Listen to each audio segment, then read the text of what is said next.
En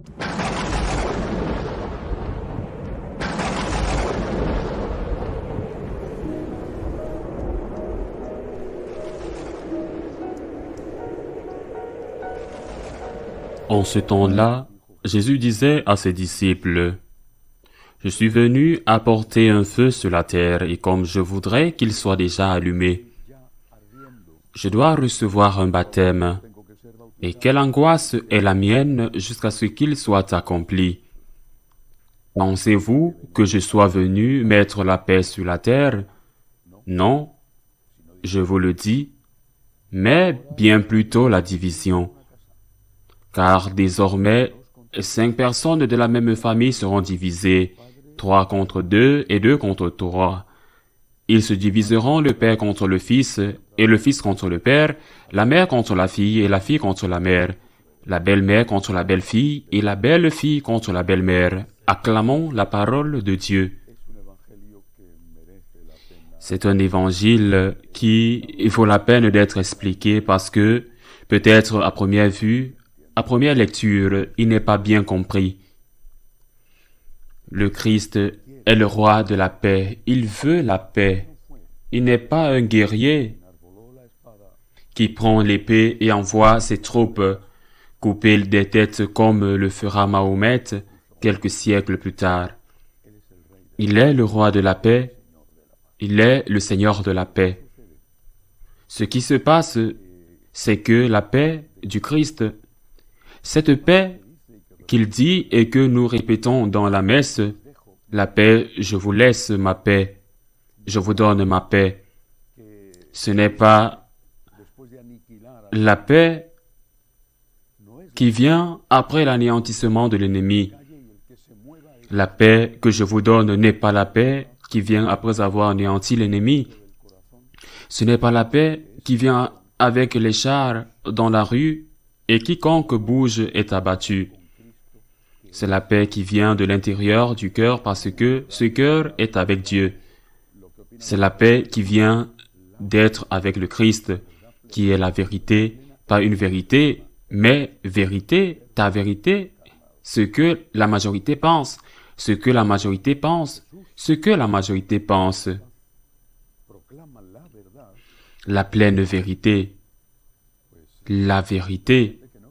La pleine vérité est une personne, c'est Jésus-Christ, le Verbe incarné, c'est-à-dire que lorsque Jésus, le roi de la paix, proclame la vérité, il y a toujours des gens qui ne veulent pas l'entendre, comme le dit Saint Jean dans son prologue au 4e évangile.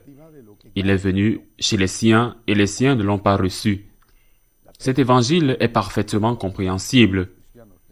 Si nous le voyons dans la perspective de ce qui s'est déjà passé, la mort du Christ, sa persécution, la persécution des chrétiens, d'abord Saint Étienne, puis Jacques Zébédée et ensuite tous les autres. Jésus-Christ enseigne la vérité et cette vérité n'est pas reçue par tous. Il est la lumière. Mais certains veulent vivre dans les ténèbres. Et alors, que font-ils? Ceux qui veulent vivre dans les ténèbres cherchent à tout prix à éteindre la lumière parce qu'elle met à nu leur misère, leur péché, leur piège, leur corruption. Comment cherchent-ils à éteindre la lumière en tuant celui qui est la lumière? La mort du Christ, la mort des apôtres, ou en disant, en réalité, ce que le Seigneur voulait dire était autre chose, ou en réalité, le Seigneur ne savait pas très bien de quoi il parlait. Nous, aujourd'hui, qui avons plus de connaissances qu'il y a 2000 ans, nous savons très bien que ce qu'il a dit ou ce que Saint Paul a dit était faux. Parce que, comment peut-on dire ça? Il tue le messager qui est Jésus.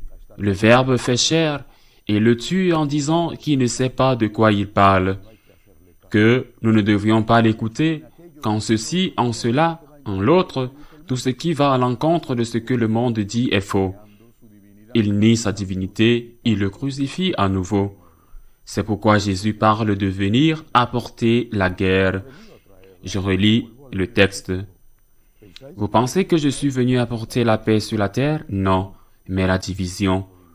Non pas parce qu'il veut la division, il est venu apporter la paix, mais la paix qui vient comme fruit de la vérité.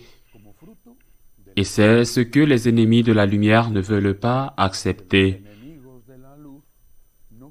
Ce sont eux qui font la guerre, ce sont eux qui cherchent à détruire la lumière du monde. La faute n'est pas à la lumière. La faute est à ceux qui veulent continuer à vivre dans l'obscurité. Nous menons cette bataille depuis 2000 ans, depuis notre Seigneur jusqu'à aujourd'hui. Quel mal les religieuses de Mère Teresa de Calcutta font-elles, par exemple au Nicaragua? Pour être expulsées de ce pays, elles se consacrent à la prise en charge des plus pauvres parmi les pauvres. Mais, quoi qu'il arrive, elles sont expulsées. Et c'est donc de leur faute. Elles sont expulsées parce qu'elles sont accusées d'être des espions des États-Unis, ce qui est complètement absurde. Mais elles sont la lumière et le dictateur qui veut vivre dans l'ombre les expulse. Et quel mal font les paysans dans tant d'endroits au Nigeria, en particulier dans le nord, lorsque les bandes musulmanes arrivent et rasent leurs terres, tuent ou expulsent les survivants.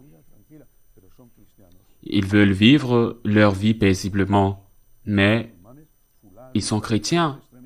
Et donc les musulmans, les peuls et les radicaux extrémistes, tout ce que vous voulez, les musulmans les tuent. Est-ce leur faute, ceux qui sont tués? Et quel mal font-ils quand tant de catholiques veulent être fidèles à ce que l'Église enseigne, à ce à quoi l'Église a été fidèle depuis 2000 ans, depuis notre Seigneur Jésus-Christ? Au lieu de cela, ils sont accusés d'être rigides, de ne pas être ouverts au changement, et sont marginalisés, ridiculisés. Qu'y a-t-il de mal à ce qu'une personne qui veut recevoir la communion par la bouche ne soit pas autorisée à le faire? Qu'y a-t-il de mal à ce qu'elle le fasse? Et pourtant, parfois, non seulement elle n'est pas autorisée à le faire, mais elle est ridiculisée devant le reste de l'assemblée. Le Christ veut la paix, mais il ne veut pas la paix de la capitulation sur la base de la soumission à ce qu'ils veulent. Il veut la paix qui naît de la vérité et qui naît de l'amour.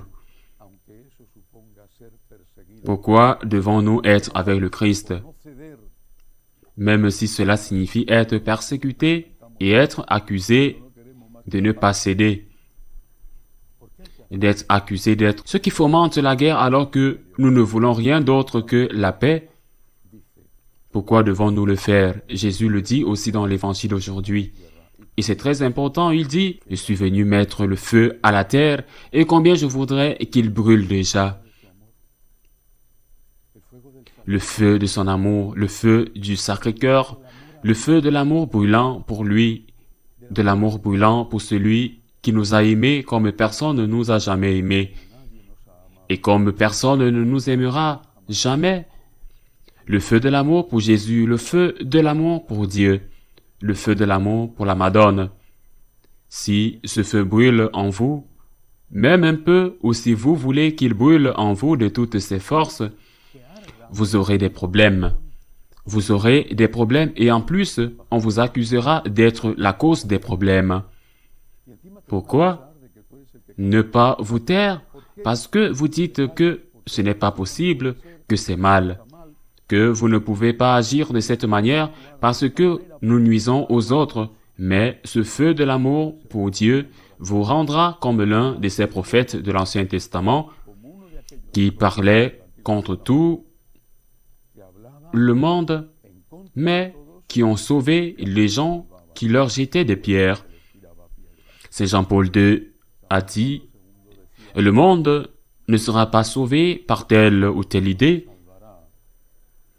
Il sera sauvé par les saints, qui sont ceux qui savent aller à contre-courant à chaque instant pour faire avancer le bateau vers Dieu et éviter qu'il ne dérive et ne coule.